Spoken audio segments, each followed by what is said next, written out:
নমস্কার বন্ধুরা, এই ভিডিওতে তোমাদের মধ্যে বেশ কয়েকটা গুরুত্বপূর্ণ আপডেট নিয়ে আলোচনা করার আছে।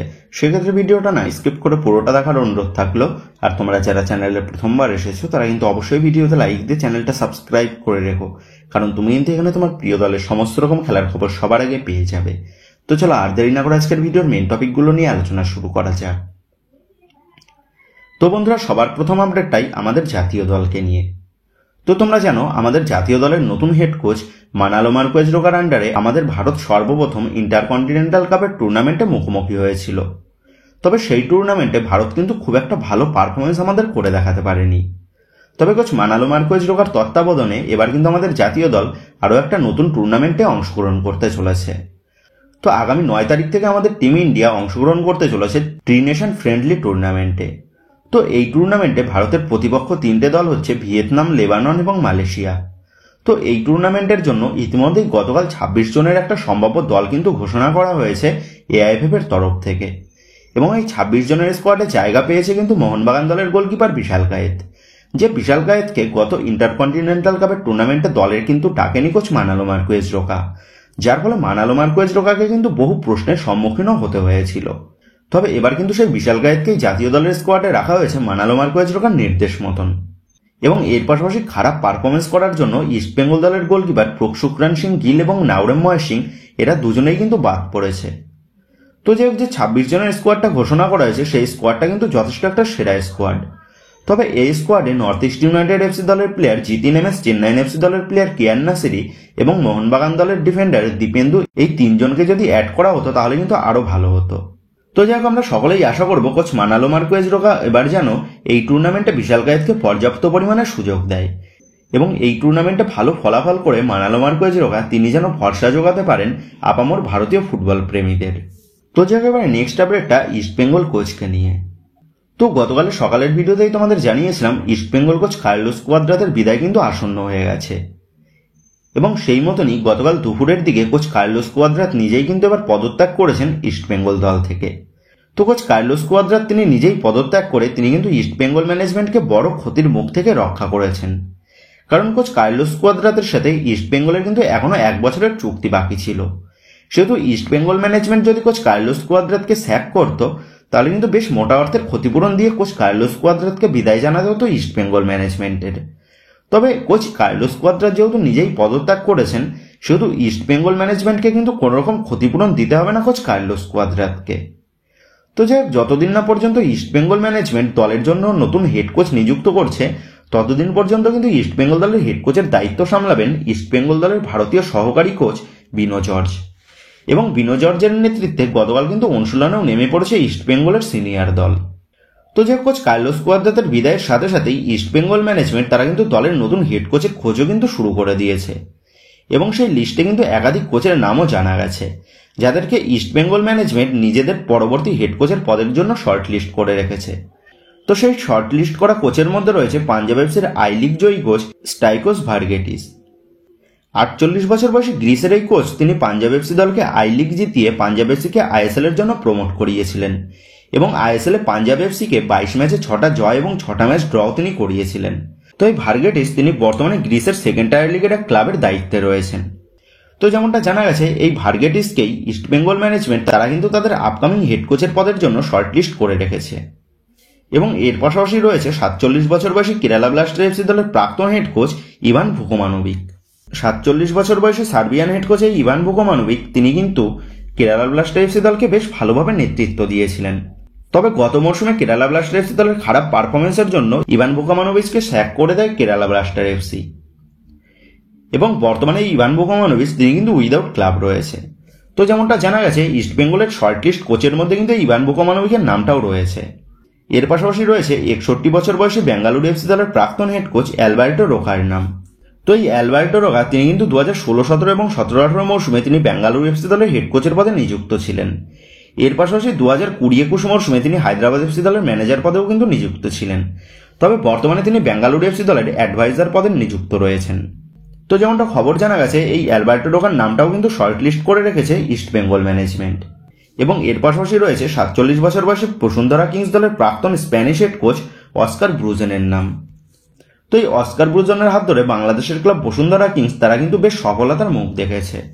তো এই অস্কার ব্রুজন তিনি 2014-15 এবং 15-16 মরশুমে তিনি মুম্বাই সিটি এফসি দলের অ্যাসিস্ট্যান্ট কোচ হিসাবে কিন্তু নিযুক্ত ছিলেন। এর পাশাপাশি 2016-17 মরশুমে তিনি মুম্বাই সিটি এফসি দলের হেড কোচের পদেও কিন্তু নিযুক্ত ছিলেন।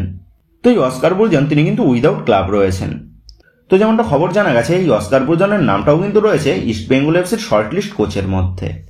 তো এই 4 জন আইএসএল এক্সপিরিয়েন্স হেড কোচের নামই কিন্তু আপাততভাবে শর্টলিস্ট করা রয়েছে ইস্ট বেঙ্গল ম্যানেজমেন্টের কাছে।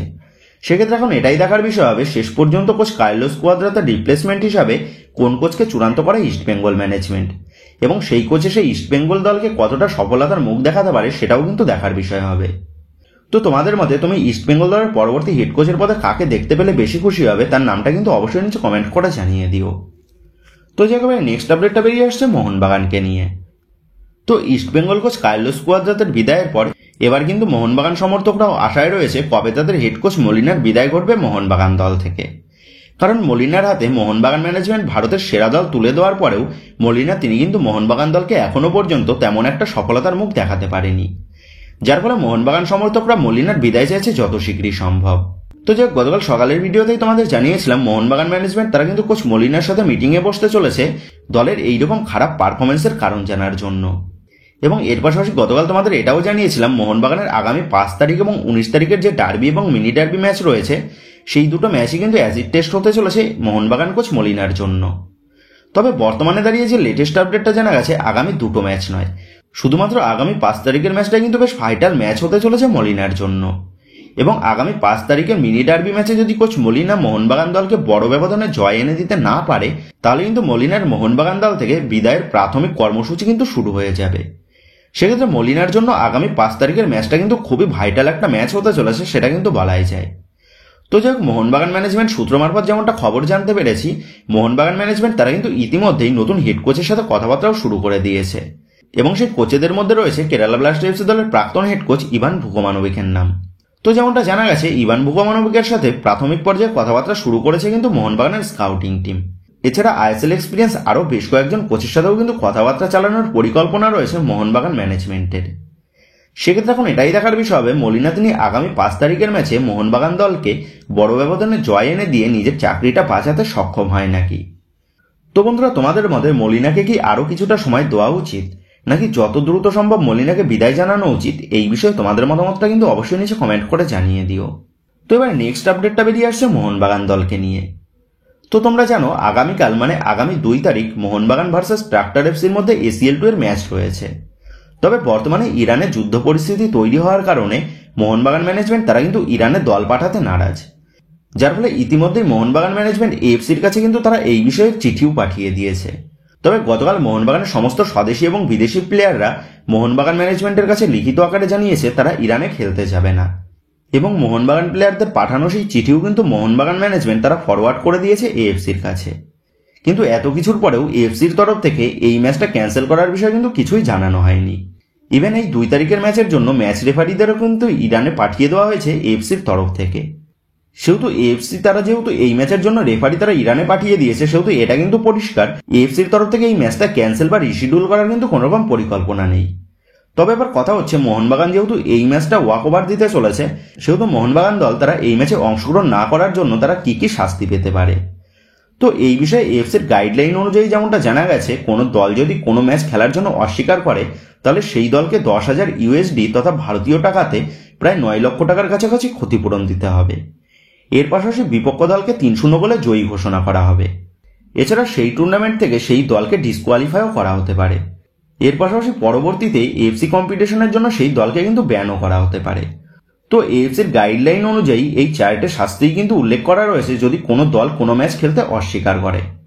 তবে মোহনবাগান যদি আগামীকালের ম্যাচে উপস্থিত না হয় তাহলে সর্বপ্রথম যে শাস্তিটা মোহনবাগান দল পেতে চলেছে সেটা হচ্ছে ট্রাক্টর এফসিকে 3-0 গোলে জয়ী ঘোষণা করা হবে সেই ম্যাচ থেকে, এবং এরপর AFCর ডিসিপ্লিনারি কমিটি এবং এথিক্স কমিটির কাছে এই কেসটা হ্যান্ডওভার করা হবে, এবং সেখানে গিয়ে যদি মোহনবাগান গিল্টি প্রমাণিত হয় তাহলে কিন্তু মোহনবাগানকে বাকি 3টে শাস্তির সম্মুখীন হতে হবে। তবে AFCর ডিসিপ্লিনারি কমিটির কাছে মোহনবাগান ম্যানেজমেন্ট তারা কিন্তু তাদের এই ম্যাচে অংশগ্রহণ না করার কারণ জানাতে পারবে, এবং সমস্ত কিছু জানার পরই AFCর তরফ থেকে কিন্তু চূড়ান্ত সিদ্ধান্ত জানানো হবে।